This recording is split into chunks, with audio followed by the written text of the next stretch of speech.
Is your life really predetermined from birth? And imagine this. From the moment you were born, your path in life was already set. Your successes, your failures, even the people you'll meet. Could it all be inevitable? It's a haunting idea, but one that's been debated by philosophers, scientists, and psychologists for centuries. Is our life a product of free will, or simply the result of variables beyond our control? Let's start with biology.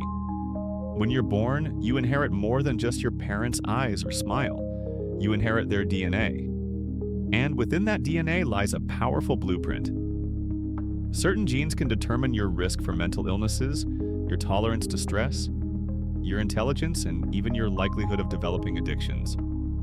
For example, studies have shown that identical twins raised in completely different environments often grow up with eerily similar habits, preferences, and even life paths. That's not coincidence, it's biology at work. But it goes deeper. Scientists have discovered that we're not just influenced by the genes we inherit, but by how those genes are expressed, a field known as epigenetics. Factors like a mother's stress level during pregnancy, her diet, or exposure to toxins can switch certain genes on or off in the developing baby. Meaning, the environment you experience before you're even born can begin shaping who you are before you take your first breath. And once you do enter the world, you're not born into a vacuum. You're born into a specific family in a specific place at a specific time in history. That moment in time, that place, creates the next layer of your programming. Let's take geography. Were you born in a war zone or in a wealthy country? That one detail alone will massively shape your worldview, opportunities, and even life expectancy. In fact, a child born in Monaco is expected to live, on average, 40 years longer than a child born in Chad. Then there's socioeconomics. Children born into poverty are statistically more likely to suffer from health issues, struggle in school, and experience higher rates of crime and addiction. Why? Because from an early age, their brains are wired to respond to constant stress, limited resources, and uncertainty. It's not just money, it's opportunity. If you grow up in a household filled with books, where education is encouraged and creativity is nurtured, your odds of succeeding, or however we define that, go way up. But if you grow up in chaos or under neglect, your brain adapts differently. It focuses on survival, not ambition.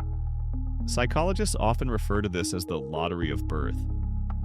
You don't choose your parents, you don't choose your culture, and yet those choices, made for you, influence almost every major aspect of your future. Now, let's talk about personality. Are you naturally introverted or extroverted? Impulsive or cautious? Even traits like empathy, risk-taking, or aggression have genetic components. Combine that with early life experiences, and suddenly we're forming patterns of behavior that feel like choices, but might actually be reactions conditioned long ago. But here's where it gets even more interesting. Neuroscience.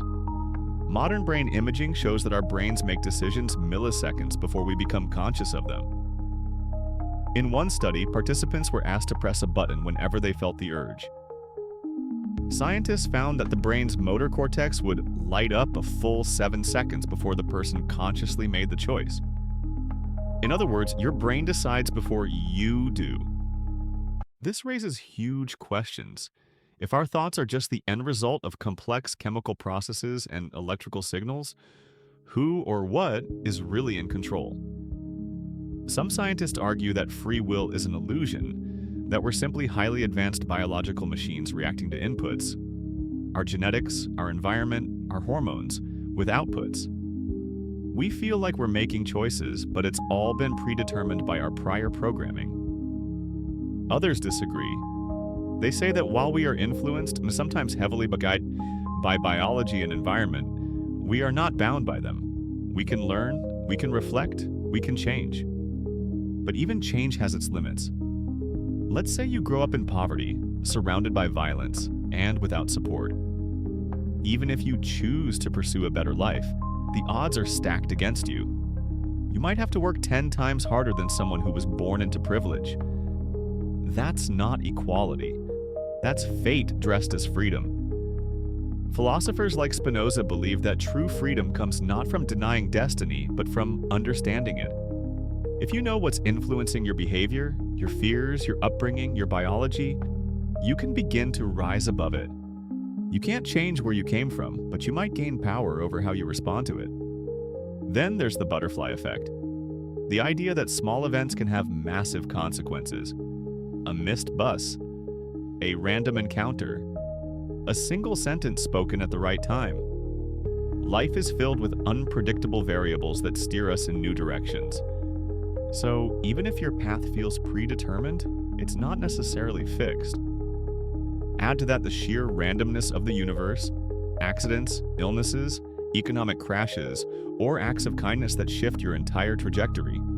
Suddenly, we're not just talking about biology or psychology, but chaos theory. The idea that life is complex, unpredictable, and governed by both order and randomness.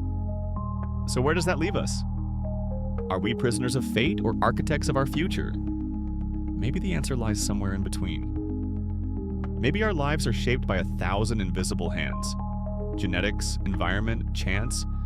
But our awareness of those forces gives us the power to push back, to rewrite at least a part of the script. And maybe, just maybe, the most powerful choice you can make is to question whether you ever had a choice at all. But if our lives are influenced by so many uncontrollable factors, then what exactly is the role of choice? Let's explore that through the lens of history.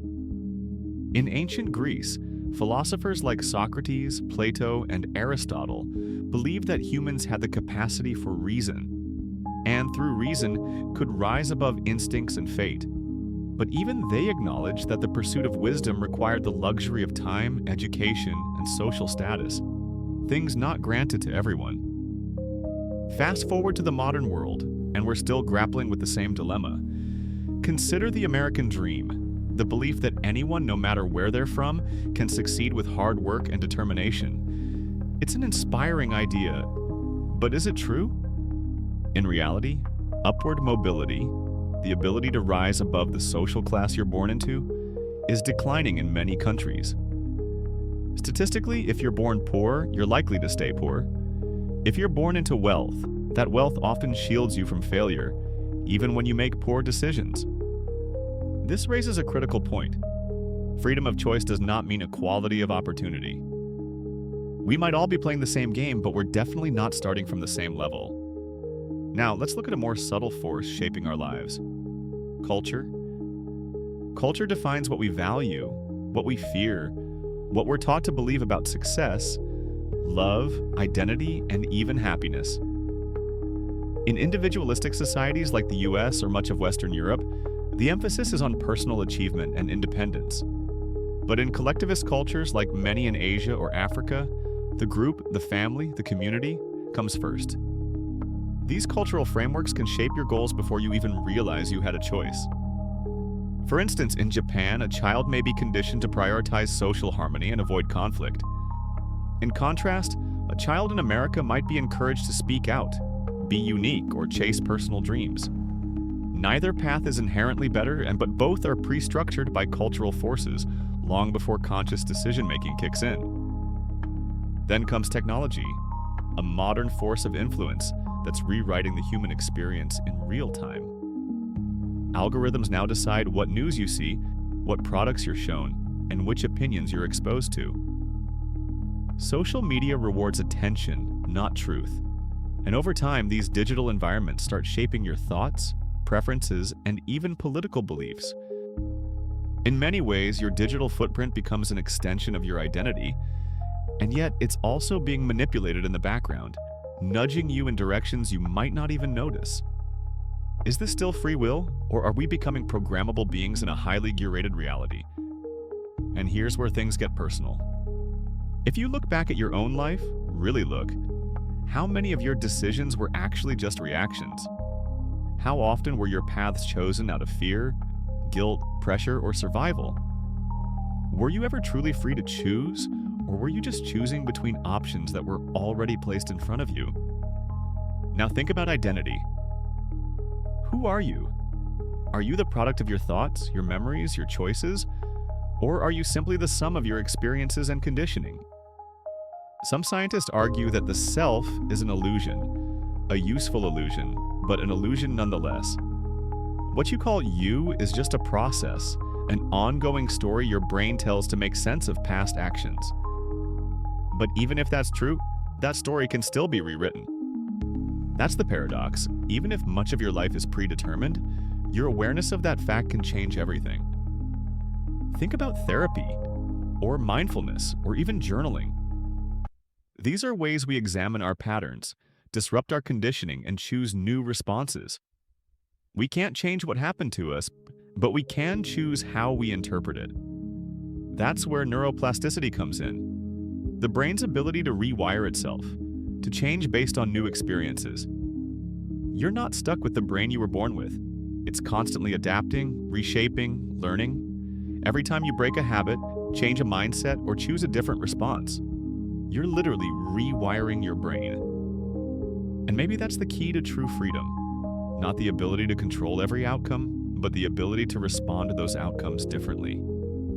To reclaim authorship of your story. So, is your life predetermined? Maybe not completely. Maybe it's more like a game with set rules, your genetics, your environment, your upbringing. But within those rules, you have some room to move, to explore, to question, to defy expectations. And in that space, however small, thus lies your power.